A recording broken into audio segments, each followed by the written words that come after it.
So this video is going to contain my review section at the end of this video, and also a redirect link to my Google Drive where I will have the blind reaction, because I'm pretty confident that this reaction will get nailed, so, yeah. But in either case, I hope you enjoy. So that was On the Wings of Kurdish... blah, blah, blah, blah. So, that was definitely interesting. Not quite what I was expecting, but interesting. That, yeah, I was kind of expecting that there was going to be a little bit more to this. That would have been the ultimate thing for Pork Rex, is that he has to let Echo die, or that he has to kill Echo himself, or something like that. But none of that happened. And then, yeah, this was basically just the extracting Echo from the computer, and getting out of there, and getting a whole bunch of the locals killed. I do kind of like, you know, the scenario that led up to this. It's like, hey, we came up with this plan to use these creatures to get out of here. We have no control over them. They went back to the village, and, yeah, oops.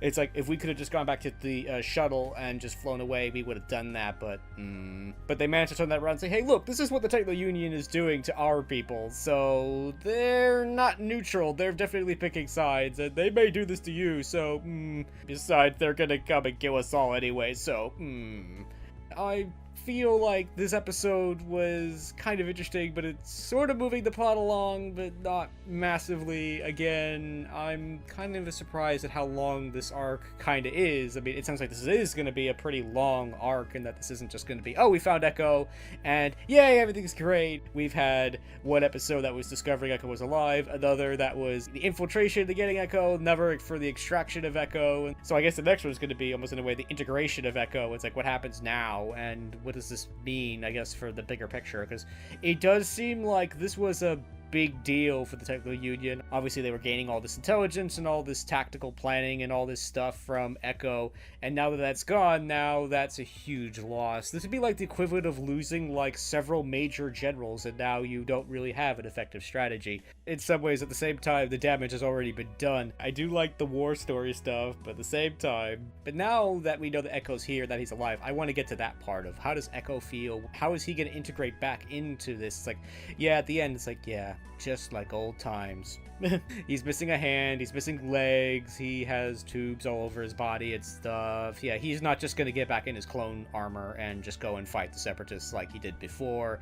Yeah, things are not gonna just be like the way they were before, and that'll probably be what the next episode's about. This is another chapter in a larger arcing story, and it was okay, but I'm starting to kind of want to see the larger arcing story a little bit. It's like, I want to see what happens next! I want to see like a conversation between Rex and Echo, and seeing what happens, and who knows, maybe Echo's gonna tell us, oh my gosh, the Separatists are building this giant weapon thing somewhere, or oh no, they're planning a big offensive and they're gonna kill us all or something, you need to go stop it. Parts of me were kind of surprised, because normally like a saga, I'll call it, in Clone Wars, it's like 3 or so episodes. We've already had effectively 3 episodes on this particular saga, and it sounds like there's gonna be more, perhaps many more. Perhaps this is gonna be almost the focus of the majority of this final season. Overall, I kind of like it.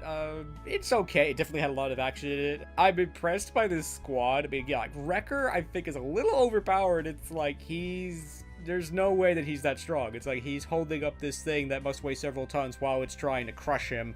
It's like, he can't possibly be that strong. But such is the way of the Star Wars universe in some ways. We have these Jedi, it's like, with all these crazy powers and stuff, it's like, yeah, it's difficult to outmatch a Jedi. But I'm still impressed that they found a way to actually deal with those walking tanks. I know they have a name, but I don't know what it is.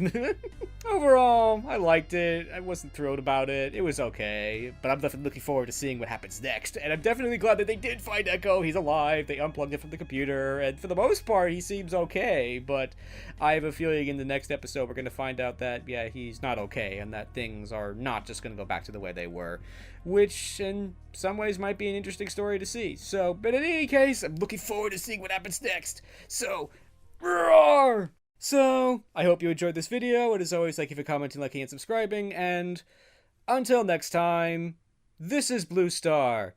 Stay strong and pony on. Blue Star out.